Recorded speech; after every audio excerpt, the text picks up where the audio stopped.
You got really good at playing Settlers of Catan and decided to buy the Traders and Barbarians Expansion.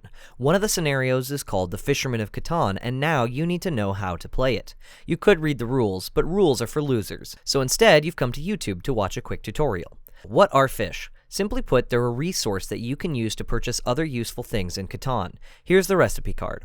2 fish can remove the robber from the board, 3 fish can steal a random card from another player, 4 fish can buy you a resource of your choice from the bank, 5 fish can build a road or a ship if you're playing seafarers, and 7 fish can buy you a dev card. But how do we get these fish? Well, that's where these brand new fish tiles come in. There are 6 numbered fish tiles on the edges of the map and 1 numbered lake hex somewhere in the middle which replaces the desert. For your convenience, I've circled every spot on a Fisherman of Catan board that can produce fish. The lake hex cannot be placed on the coasts, and on the base board, the fish tiles have to be placed as shown in the picture, so that they don't obscure the harbors but also sit inside the interior vertices of the board. Once you've set up your fish tiles in lake hex, it's time to start fishing.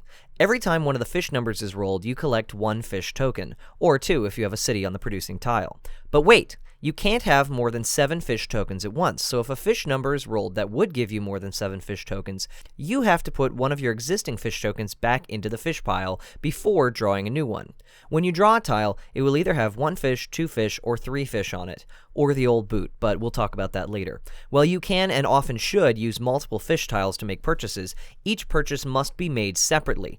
So, you can use 2 3 fish tokens and 1 1 fish token to buy a development card because you're combining them all for one purchase, but you can't use 2 3 fish tokens and 1 1 fish token to remove the robber and build a road since you'd only have 4 fish left over after you move the robber with your first 3 fish token.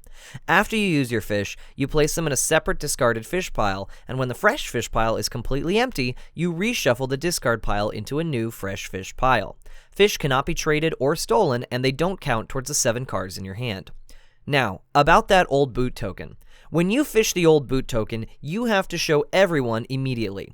The old boot token requires the player who is holding it to gain 1 extra victory point in order to win the game. So if you usually need 10, now you need 11. But after you've rolled the dice on your turn, you are always free to give the old boot to any player with as many or more victory points than you. Of course, if you and the other person have the same number of victory points, they're probably just going to give it back to you on their turn, so try to be precise with the timing of when you give away the old boot. And that's it. Now you know how to properly incorporate fish into your Catanian experience. If you have any questions, feel free to drop them in the comments section below. Thanks for watching, and I'll see you all next time.